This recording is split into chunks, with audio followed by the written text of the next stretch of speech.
Bakın bunların hepsi böyle kedi evi, böyle sıcacıkta. Ay ne kadar güzel düşünmüşler. Bakın böyle sonunda kalacak bir yer ayarladım.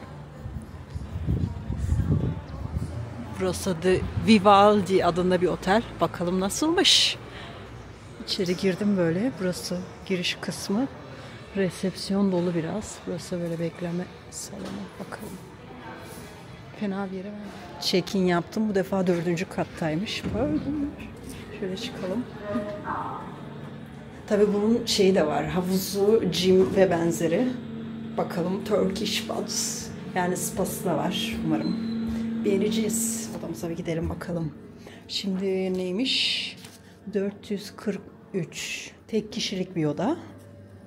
Şey güzel. Tek ve çift kişilik odalarının olması. Çünkü açıkçası çift kişilik odaya tek başıma ödeme yapmak bazen sinirlerimi bozmuyor değil. 442. Yes. Benim odam bakalım nasılmış. Ben de daha girmedim şimdi. Ha. Yes. Evet böyle. Tek kişilik ve benim tahmin ettiğimden daha büyük çıktı açıkçası. Sevindim. Şöyle sularım da var. Tek kişilik olmasına rağmen 2 adet su var. İyi. Ve şöyle bir balkonum var. İç kısma bakıyor. Deniz manzaralı olsaydı daha güzel olurdu ama hiç yoktan iyidir. Denize çok yakın. Şimdi zaten pek de önemli değil. Hemen şeye gideceğim ben. Soyunup dökelim. Gym kısmına gideceğim. Gym diyorum pardon. Wellness. Burası da böyle. Küvet bile varmış. Bence çok iyi. Bu arada ben buraya ne kadar ödedim? 46 euro ödedim gecelik. Wow, süper bence. Çünkü şey de dahil. Wellness falan da dahil. Bu durumda bence gayet iyi. Bakın şöyle. Kahve makinesi falan yok. Artık o bir eksik. Gerçi diğerinde var da ne oldu yani ekstra demek gerekiyordu. Ve. Yes. Bakın normal priz de var burada. Çok iyi. Burada USB girişi yok ama priz var. O da iyi. Neyse. Burada -1'a geldim. Şu an burada kimse yok. Burası gym. Burada da kimse yok. Ben de spor yapacağımı zannetmiyorum.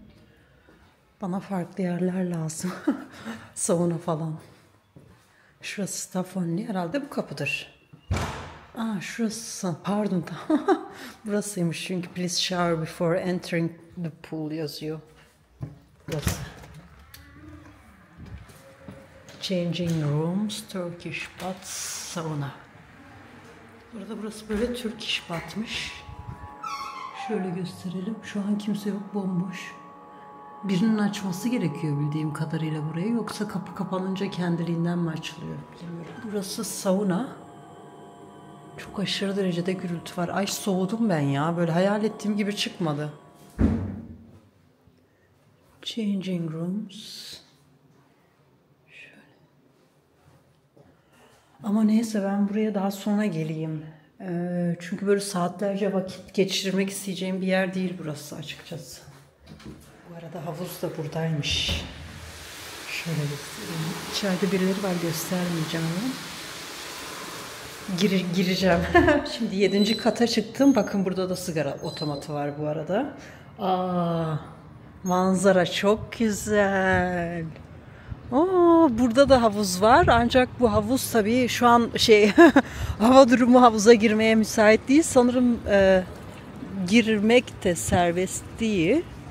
Ama aşağıdaki havuz sıcak görünüyordu zaten.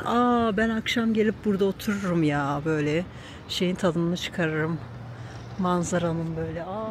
Aslında dün de buraya gelebilirmişim. Ama dediğim gibi zaten dün gelseydim de büyük ihtimalle tadını çıkaramazdım. Hasta yatağımdaydım. Bakın. Bakın sağ tarafta da güzel manzara var. Odamın manzarası güzel olmasa da böyle akşam gelip burada oturabilirim kendime. Ne fark eder ki? Benim manzaram. Otelin manzarası bakın böyle. Şurada da güzel bir şey var, resort. Bakın bu da adı ve sabah zaten buraların hepsini size göstermiştim neyse. Şu bina da, şu büyük bina buranın böyle merkezi gibi bir şey, öyle diyelim. Yani dünden beri buranın etrafında dönüp duruyorum. Ve tabi buranın diğerine göre avantajı şu. Burası büyük ihtimalle çok daha sakin olacak. Çünkü şu barlar sokağına uzak biraz. Uzak dediysem yine 5-10 dakika yürüme mesafesinde ama en azından o sokakta değil. O yüzden güzel yatabileceğim diye düşünüyorum. Şöyle üst katta da aynı zamanda sanırım changing rooms, duşlar ve tuvaletler var. Bunun için aşağı inmenize gerek yok. Gel şöyle bakın, şurası da böyle alt kat, yine resepsiyonun olduğu bölüm. Restoran kısmı. Ayrıca sabah burada kahvaltı yapılıyor. Gördüğüm kadarıyla deniz manzaralı. Harika. Burada sabah kahvaltısı yapmak için sabırsızlanıyorum. Görüyor musunuz? Bakın ne kadar güzel deniz manzaralı. Harika. Okay. Yani dün kaldığım yerden çok daha iyi, onu söyleyeyim. Ve imkan ve olanaklar bakımından da kesinlikle. Ama hasta halimle ancak orayı seçebildim. Yine de pişman değilim ama burası olsa daha güzelmiş. Benim otel şu aşağıda kalıyor. Oradan böyle biraz yürüdüğünüz zaman böyle bir sokağa denk geliyorsunuz. Yine bakın şu binanın olduğu yer. Burası bizim artık ne derler, merkez noktamız. Şeye denk geldim. Böyle hem sushici yani hem de noodle falan alabileceğiniz bir yer. Fiyatlar bence çok uygun. Bakın mesela şu 3 euro 8 adet fiyatı. 4 euro işte 4 euro. Fiyatlar çok uygun. Ben şey aldım. Şunlar mesela bakın 6 adet fiyatı. Böyle 48 adet fiyatı, bu 30 euro. Ben sebzeli noodle aldım. Bakalım nasıl olacak. Merakla bekliyorum. Bakın şu aşağısı otelin olduğu yer. Burası o sokak. Şu Burger Inc.'in hemen yanında. Asian Food orası. Çok yakın. Burada bakın değişik seçenekler var yine. Böyle. Otelin hemen karşısına şey var. Sicilya İtalyan restoranı tarzı bir yer. Fiyatlara baktım, uygun. 1,5 euroya mesela espresso var. Her zaten bahsettiğim yerde burası, seçenek de bol aslında. Bakın menüleri de bu. Göstermiştim daha önce de. Velhasıl iyi bir şey. Şimdi otelime geçiyorum. Bilemiyorum. Bu da otelin şeyi, ne derler? Kafe barı.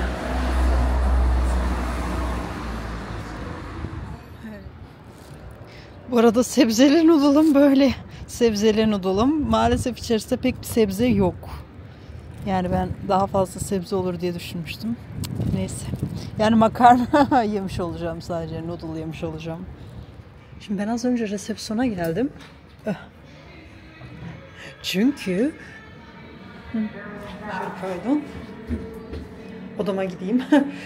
Ben sauna ile fiyata dahil zannediyordum.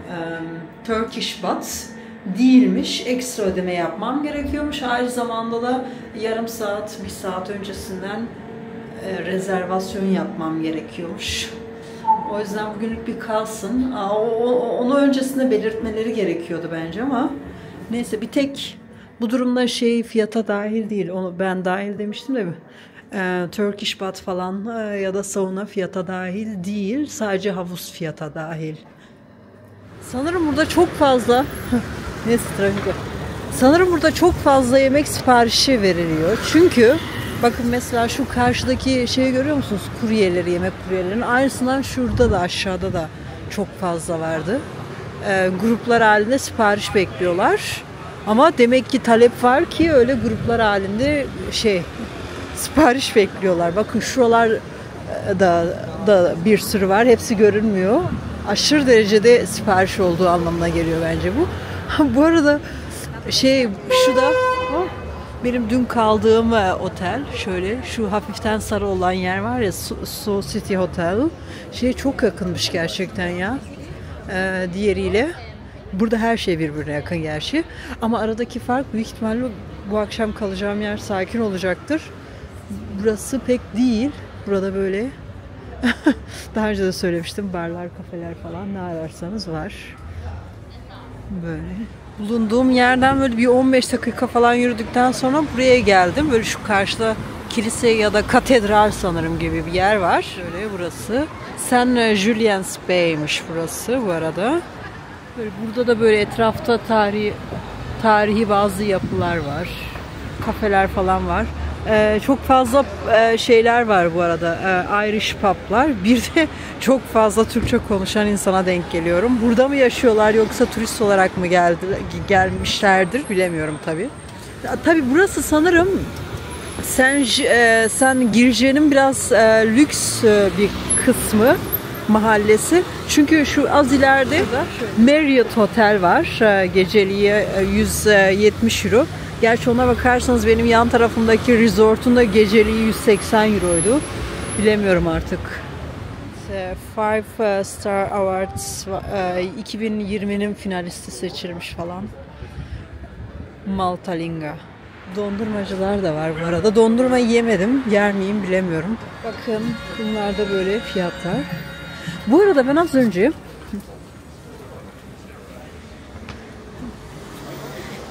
emlakçıların önünden geçtim ve fiyatlara çok şaşırdım. Çünkü normal apartmanlar falan işte yani 1300, 1400, 1500, 1600 bandında şeylerden bahsetmiyorum, böyle lüks villa tarzı yerlerden. Lüks villa tarzı yerler gerçekten şeydi. Yani 3000, 4000, 5000, hatta bir tanesinin günlüğü 645 euroydu. Öyle söyleyeyim. Gerçi bayağı otel gibi falan işletiliyor olabilir. Ama şaşırdım özellikle de, yani asgari ücret 2023 itibariyle 800 euro bandında olan 700 küsür, 790 küsür bir ülke için bence fiyatlar oldukça pahalı. Yani düşünsenize 1600 euro şu anlama geliyor. Yani 2 asgari ücret. O açıdan bana burası biraz şeyi de hatırlatmadı değil açıkçası. Biraz hani Türkiye'yi hatırlattı kiralar ve gelir konusunda, o dengesizlik konusunda.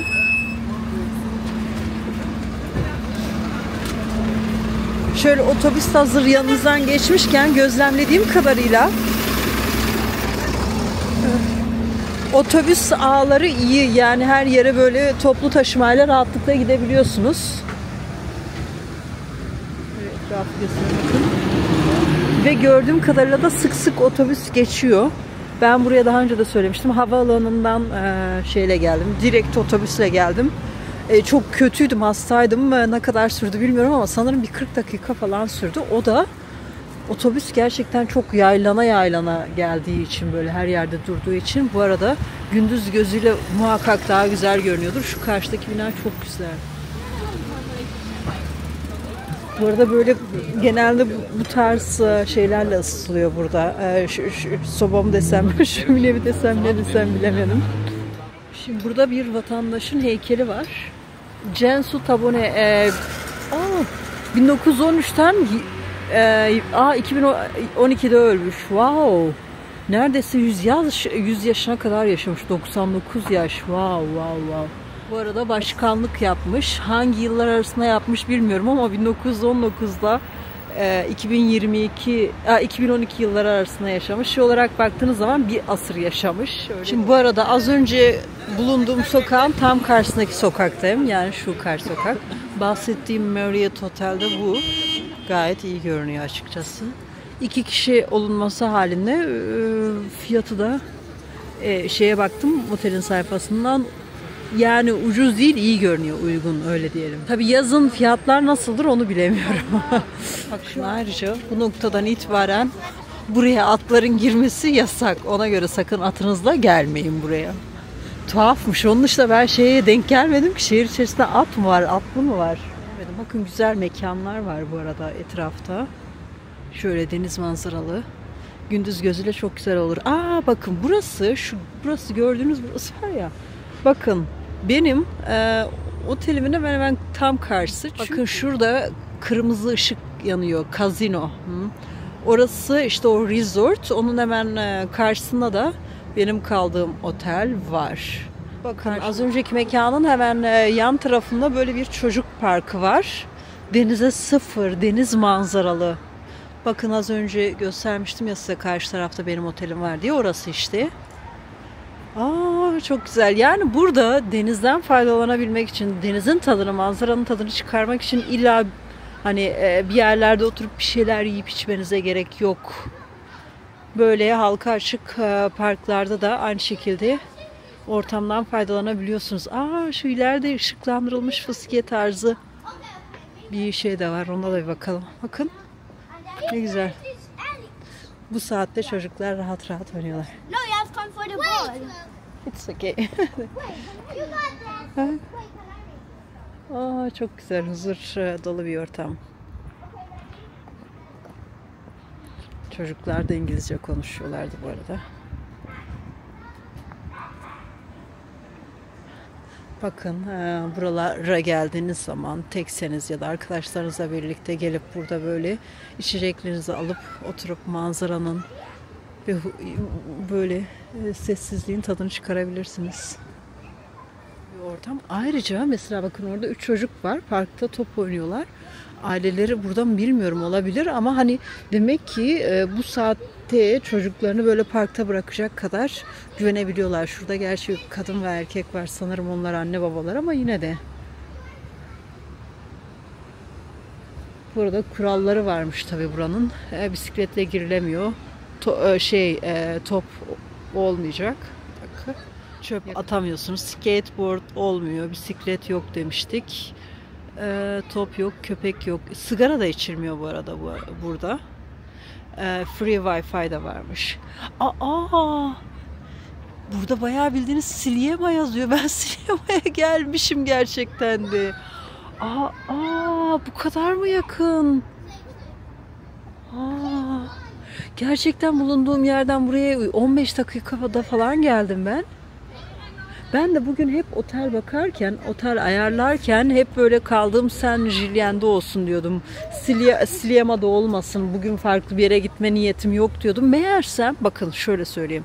Şurası gördüğünüz yer, suyun karşısı, Saint Julien denen yer.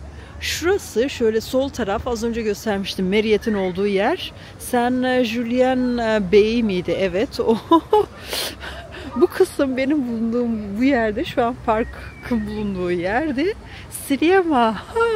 Bu durumda ben eğer yarın Sliema'da kalırsam, net değil de büyük ihtimalle öyle yaparım.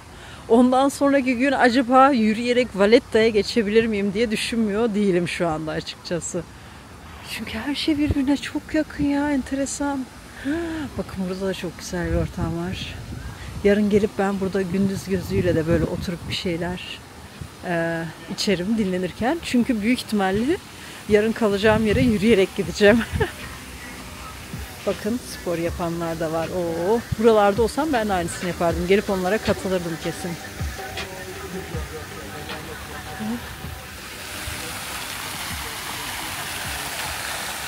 Bu arada o parkın içerisine bakın, bu şekilde public tuvaletler de var. Saat 7, sabah 7 ile akşam 11'e kadar açık olan. Süper. Tabii şeyde saatler değişiyor bu arada. Yani September'ın 30'una kadar öyle. Oktober'dan itibaren kışın saatler biraz daha farklı oluyor. Bu durumda burası birazdan saat 8'de kapanacak mı? Olabilir. Böyle çok güzel ya. Sevdim gerçekten bu uygulamayı. Şöyle erkek tuvaleti, kadın tuvaleti. Girip bir bakalım ne kadar temiz diye. 4 adet var. Bence public tuvalet olmasına göre temiz görünüyor.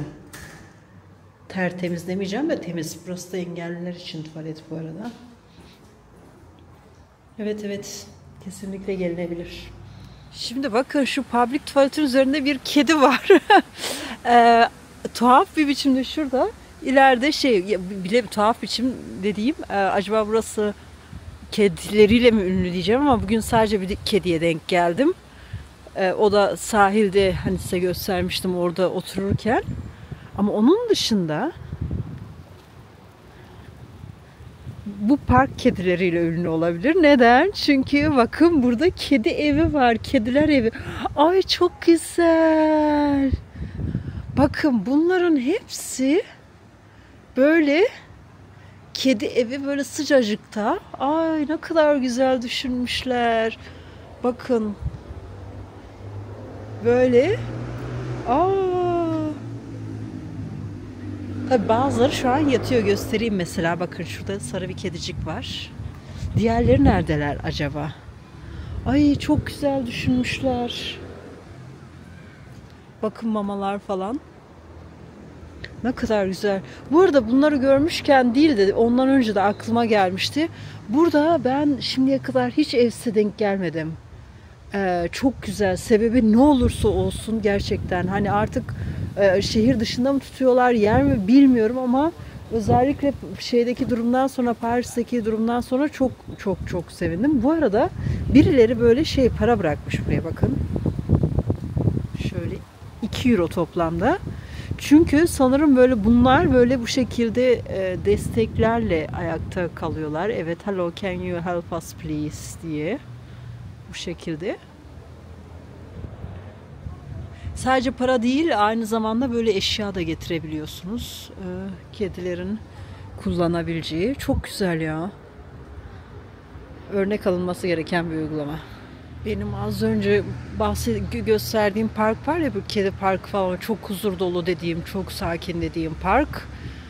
Öyle de ama onun için sanırım çok ciddi bedeller ödenmiş. Bakın bu Paulina Dembeska 2022'nin ocağında, ayın ikisinde, hemen hemen yıl başından 2 gün sonra öyle diyelim, bu parkta tecavüz edilerek öldürülmüş maalesef. Aslında böyle bu kısım şimdi oraya, ona adanmış gibi hatırası. Şurada da bankta yazıyor işte Remember Paulina. Artık kadınları koruyun, bu konuda bir gerekçeniz olmasın diye bir yazı yazılmış. Gerçekten çok üzüldüm ya. Tabii benim anlamadığım gerçekten nasıl olmuş. Bakın burası şehir merkezi. Şehir merkezi. Bayağı bildiğiniz, bakın burada yol var böyle. Burası böyle. Yani çok merkezi bir yer. Nasıl, hiç mi çığlığını kimse duymadı? Nasıl oldu? Çünkü burası ıssız tenha bir yer değil gerçekten. Bu kadar mı insanlar acaba birbirine karşı duyarsızdı? Ne oluyor yani? Gerçekten ne anlamamız gerekiyor? Olayın detaylarını bilmiyorum. Ama yani böyle bir yerde, bu kadar merkezi bir parkta nasıl olur da bir insan, bir kadın tecavüze uğrar, öldürülür ve kimse buna müdahale edemez. Bu arada yani suçlu kişi, katil ve tecavüzcü yakalanmış. Olayın şimdilik detaylarını bilmiyorum. Yani anlam veremediğim şey hala, gerçekten bu kadar merkezi bir yerde, bakın dediğim gibi park bu. Bakın yol kenarında. Çok merkezi bir yerde. Yani nasıl olur da gerçekten kimse yardım çığlıklarını duymadı? Nasıl oldu? Dediğim gibi olayın detayını bilemiyorum. Belki yani direkt hemen yani bir biçimde uyuşturuldu mu, ilaç mı verildi, ne yapıldı, hiçbir fikrim yok. Ama anlam veremediğim şey, dediğim gibi, olmuşsa eğer, çığlık atmışsa ve kimse yardımına yetişemediyse, o bile kendi başına dehşet verici bir durum. Zaten burada da sanırım Almanya ve Hollanda gibi var. Depozito sistemi, plastik, glass, cans, metal ve benzeri böyle. Şunu da gösterelim. Bakın şu katedralin karşısı. Gerçi burada aynen bulunduğum bölgedeyim yine. Burada var böyle. Public, halka açık, üstü açık büyük bir pool, neydi ismi? Havuz olsun, evet. Ve şurada güneş panelleri de var, o da iyi. Çok sık denk gelmiyorum burada. Denk gelince de göstereyim diyorum. Çünkü çok sık denk gelmiyor oluşuma şaşırmıyor değilim açıkçası hala. Bakın bu X2, ben de bununla hava alanından gelmiştim. Aeroport, tam nasıl okuduklarını bilmiyorum ama bu otobüsle çok rahatlıkla havaalanına gidip oradan gelebilirsiniz ya da oradan gelip oraya gidebilirsiniz. Orada ben yine eski yerime geldim. Millet gümbür gümbür başlamış tabii burada. Geldiğim yer de öyleydi bu arada. O vardı ya, Bey'si. İşte Saint Julien Bey'di sanırım, evet. Cıvıl cıvıl herkes giyinmiş, kuşanmış. Sokaklara akmış, geceleri akıyorlar. Ben ne yapacağım peki? Ben de suyumu aldım, bakın. Otelime gideceğim. Benim için gece burada sona eriyor. Gece dediysem aslında akşam, saat 9 bile değil şu anda. Bu arada evet, ben kayboldum. Ve sabah size gösterdiğim alışveriş merkezi vardı ya, oradan çıktım. Ve burayı şu anda şeyden dolayı çekiyorum. Bakın ne kadar yüksek sesle müzik dinliyorlar. Duyabiliyor musunuz? Şimdi bu etrafta bir otelde kaldığınızı düşünün. Sabaha kadar gümbür gümbür. İstediği kadar otelin yalıtımı iyi olsun. Yapacak bir şey yok. Rahatsız olacaksınız. Aşırı derecede gürültülü dinliyorlar ve burası normal böyle restoran, kafe, bar tarzında bir yer. Ya tamam, eğlenin, kimsenin eğlencesine karışmıyoruz. Herkesin kendi eğlence anlayışı kendine de. Tamam, okey, yüksek sesle de müzik dinleyin. Ama acaba gerçekten bu kadar yüksek olmalı mı? Yani Malta Belediyesi neden buna izin veriyor bilemiyorum. Çünkü yani bakın, şehrin ortasında, şehrin merkezinde ve buraya özel bir durum değil. Dün gece kaldığım o barlar sokağı tarzındaki yer de öyleydi. Sabah kadar gümbür gümbür ve şey de değil, şöyle hani diyelim saat 10-11'de falan da bitmiyor. Ya sabahın 4'üne kadar devam etti. Anormal bir durum bence. Yolu neden karıştırdığımı da söyleyeyim. Bakın ben normal, bakın şu sarı siyah yer benim dün kaldığım yer. Ve şu sokaklardan birinde benim bu akşam kalacağım yer var. Aslında şu hemen karşı sokak. Oradan girmem gerekirken ben buradan girdim. Ve sonrasında ise işte yanlış yerlerde aradım derken bayağı bir tur attım. Evet. Bakın burada böyle İtalya tarzı, İtalya'dakiler gibi pizzalar var. Şöyle. Bunlar gram değil. İtalya'da biliyorsunuz gram. Gerçi şunlar gram da olabilir, bilemiyorum. Bunlar dilim şeklinde satılıyor. Bunlar da dilim fiyatı. Böyle baktığınız zaman bence İtalya'dakiyle 3 aşağı 5 yukarı aynı fiyata. Çünkü orada da böyle bir dilim ortalama o fiyatlaraydı. Gerçi neli olduğuna göre değişiyor. Evet. Bu bahsettiğim su otomatı ya da sebili, öyle diyelim, böyle litresini 15 centten satın alabiliyorsunuz. Buna benzer otomatları şeyde görmüştüm ben, yine İtalya'da. Orada ücretsizdi bu arada. Sadece gazlı istiyorsanız ekstra 5 cent ödemeniz gerekiyordu. Dün gece ben neydi bu otelin adı? Golden Tulip Vivaldi Otel'de kaldım. 4 yıldız bir otel. Güya diyorum çünkü ilk etapta çok heveslensem de açıkçası, yani böyle dış görünüşü, işte sunduğu imkanlar ve benzeri, ben de hatta şey bile yaratmıştı. Keşke ilk gün de buraya gelseydim, öyle bir izlenim yarattı. Neyse, olumlulardan başlayalım. Hemen gömmeyeyim. Birincisi, otel gerçekten çok güzel konumlandırılmış ya da otelin konumu çok iyi. Böyle denize hemen hemen sıfır diyebiliriz. Üst katında şey var, havuzu var. Küçük olsa da şu an Şubat ayı itibariyle kapalı olsa da var. Ve üst kata çıktığınızda çok güzel bir deniz manzarası var gerçekten. Etrafında böyle kafeler, barlar falan var. Markete denk gelmedim ama hani yeterince böyle yeme içme imkanının bulunduğu yerler var. O konuda da sıkıntı yok. O da geniş, gerçekten geniş. Bakın, kocaman bir dolap var. Bu arada mikrofonu takmamışım. Umarım ses güzel geliyordur. Velhasıl tuvalete, banyosu var, küvet var. Tek kişilik, en azından şey yaparken öyle geçiyor. Tek kişilik olmasına rağmen gerçekten oldukça büyük. Ben bundan çok daha küçük odalar gördüm. Özellikle Paris'te bir yerde kalmıştım, hatırlıyorum o zaman. Saç kurutma makinesi var. Hem zaten her tarafta İngiliz priz var. Onun dışında şey de var. Avrupa priz de var. Yatak böyle bildiğimiz o minnacık tek kişilik yataklardan değil. Geniş. Onun dışında dediğim gibi şey falan, lobisi güzel. Check-in iyi geçti. Kahvaltıyı henüz yapmadım, onu sonra kahvaltı esnasında değerlendiririm. Televizyonu var. Velhasıl iyi. Fiyatı da uygun o açıdan baktığınızda.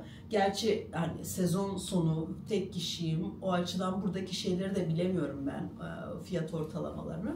Ama iyi böyle bir yer. Kardeşim olumsuz değil benim nazarımda. Wellness dedikleri yer, faydalanabileceğiniz bir tek havuzu ve o. Onda da böyle karışıktı, çoluk çocuk herkes, yani faydalanamadım. Onun dışında güya Turkish bath, Türk hamamı ve şey var, sauna. Geldiğimde şu kağıt verilmişti, bu kağıtta da bütün bilgiler yazıyor, ancak maalesef ben hepsini okumadım. Çünkü Booking'de şey yazıyordu, Wellness Centrum Spa'sı fiyata dahil diye. Ben de gittim yukarı çıktım şeye. Ya açar mısınız dedim şeyi, saunayı ve spa'yı kullanmak istiyorum. Bana şey dediler, 6 euro saatliği. Tamam neyse okey dedik. Hadi bir defa girdik. Problem gerçekten şey değil, ücreti değil. Ama öncesi, bir yarım saat öncesinde belirtmeniz gerekiyor. Çünkü yavaş yavaş ısınması gerekiyor. İkincisi şeyi düşündüm. Orada yine sadece ben değildim şeyi çalıştırmaya çalışan. Saunayı ve Turkish Pub'ı. Yani başkaları da var. Yani herkesin oraya girişi var. Mesela diyelim ki ben gittim, parası neyse ödedim. Saat başı ikisini de ayrı ayrı. Ve açtırdım. Baktığınız zaman şimdi ben ödediğim için fiyatını, normalde bana özel olması gerekmiyor mu? Evet gerekiyor. Ama o bir saat içerisinde orada bulunan herkes gelip faydalanacak ondan. Bana o yüzden o açıdan açıkçası pek adil gelmedi. Sistem çok tuhaf geldi. O yüzden beni en fazla heyecanlandıran şeylerden biri de bu hasta halimle oydu ama faydalanamadım maalesef. O bir eksi puan. İkincisi yatak. Yatak böyle baktığınız zaman geniş görünüyor, güzel görünüyor falan. Ancak yatağı rahat değil. Yatağını beğenmedim. Özellikle de bakın mesela benim ilk gece kaldığım yer hatırlamıyorum. Sanırım 3 yıldızlıydı. Yani hani yıldızlara da bu arada çok takılmamanız gerektiğini belki başka bir videoda anlatırım. Çünkü yıldız bir otelin kalitesi hakkında gerçekten pek bir şey söylemiyor.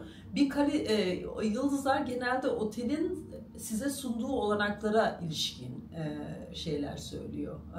Onu da belirtelim. Ben aslında orası 3 yıldızlıydı. Bakın sesim hala tam olarak düzelmemiş. Ve yatağı çok iyiydi. Gerçekten yatağı çok iyiydi. Daha önce kaldığım bazı 5 yıldızlı otellerle kıyaslanabilecek, hatta bazılarından çok daha iyiydi. Yatağından kesinlikle şikayetçi olamam. Yatak süperdi. Bu öyle değildi. Bu arada bu benim manzaram. Bu da balkonum. Bakın şurada havalandırmalar var. Sanırım şeyin havalandırması, restoranın havalandırması. Sabah saat 6 gibi başladı. Akşam da saat 10.30 gibi durdu. Ve bu ses içeri geliyor. Çok aşırı derecede içeri geliyor. Ve bu sesle yatmak zor. Neyse şey iyiydi. 10.30'da hani duruyor olması. Ondan sonra sessizdi. Ben asıl yani mesela o saat 10.30'da gece durması, susmasaydı yatabilir miydim bilmiyorum. Benim maalesef böyle takıntılarım. Bunun dışında. Şimdi normalde 4 yıldızlı otel dediğinizde yani normal bence standart olması gereken bir kettle olması gerekiyor. Bir kahve makinesi olması gerekiyor. Mesela ilk gün kaldığım 3 yıldızlı otelde kettle da vardı, kahve makinesi de vardı. Tamam okey, ürünler ücretliydi. Burada sanırım standart bir olay, tuhaf bir biçimde. Normalde her yerde onlar fiyata dahildir ama burada tamam okey anladık, problem değil. Hani o çay kahve falan fiyata dahil. Ama en azından var orada, odanın içerisinde kettle da var, şey de var, kahve makinesi de var. Ben mesela yanımda tesadüf yeşil çayım falan vardı, yaptım, içtim. Hani ya da markete gidersiniz, alırsınız, içersiniz. Ya da gerçi fiyatları da çok pahalı değildi normalde, içilebilir. Ama burada nasıl biliyor musunuz? Yok. Hem yok, şey yapabiliyorsunuz. Diyor ki ihtiyacınız olursa arayıp isteyebilirsiniz. Şimdi çok resepsiyonu arayıp kettle istiyorum demek. Neyse onu yapmanız gerekiyor. Bir de diyelim ki kahve makinesi isteyebiliyor muydunuz bilmiyorum ama kahve ve benzeri isterseniz o da ekstradan 3 euro. Ona da ödemeniz gerekiyor. Ayrıca ya normal slipper dediğimiz şey, gerçi benim kendi hani bu terlikler olur ya, benim kendi terliklerim yanımdaydı da normalde 4 yıldızlı otellerde o da vardır yani, fiyata dahildir ya, slipper normal. Ama burada şey yapmanız gerekiyor, yok zaten. Onu da resepsiyondan isteyebiliyorsunuz, o da fiyata dahil değil, ekstra ödemeniz gerekiyor. Fiyatı 4 euro. 4 euro. Yani kullanatlık slipperlara 4 euro vermeniz gerekiyor. Tuhaf geldi bana. Mesela örneğin bu ilk kaldığım otelin de sanırım en tepesinde şey varmış, havuzu. Ama orada çok bariz biçimde yazıyordu. Seasonal pool. Yani sezonluk. Bu şu an ve hangi tarihlerde açık, hangi tarihlerde kapalı olduğu gayet açık bir biçimde yazılmıştı. Mesela buranın yazmıyordu. Ya ben soğukta havuza girmek istiyorum yani. Size yukarıda demek istediğim. Ama şu an kapalı. Sezonlukmuş. Bunun da bence yapılması gerekiyor. Çünkü belki insanlar tercih ederken havuzu için tercih ediyordur. Bilemiyoruz ki, her ne kadar birçok Otelin burada havuzu olsa dahi üst şeyinde, çatı katında. Şeyler yoktu mesela, sadece bir iki tane şey vardı, şezlong vardı. Hani şey havasına girmemişler belli. Tamam, siz girmediniz, o zaman belirtin. İnsanlar ona göre tercih ediyorlar. Mesela dün akşam ben şeyde gezerken, gördünüz, izleyenler bilirler.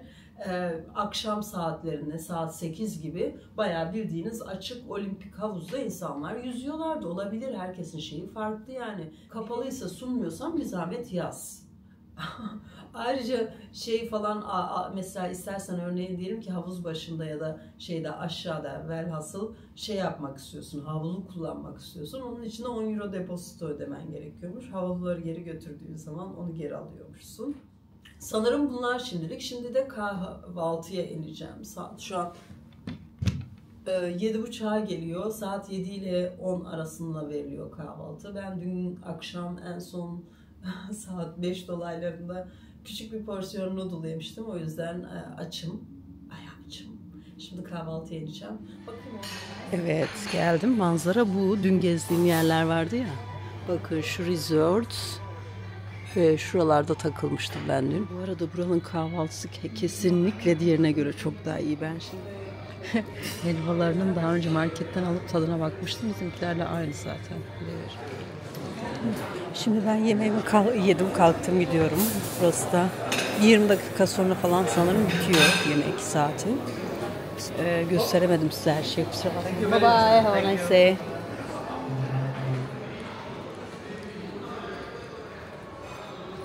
Kahvaltılarını beğendim. Bunu söyleyelim hemen. Yani yatak daha iyi olsaydı belki diğer odalardaki yataklar daha iyi olabilir, bilemiyorum. Muhakkak odadan odaya kalite farkı vardır. Ayrıca yemek esnasında fark ettim ki bayağı kalabalıkmış otel bu arada. Evet, şimdi odama çıkayım, bir saat falan sonra zaten check out yaparım sanırım. Yani mecburen yapacağım 11'de çünkü. Fourth floor. Şu an temizlik yapılan bir odaya denk geldim. Bayağı geniş. Sanırım çift kişilik odaları benimkine göre çok daha geniş. Muhtemelen daha rahat yatakları da vardır. Kimse tekleri düşünmüyor maalesef.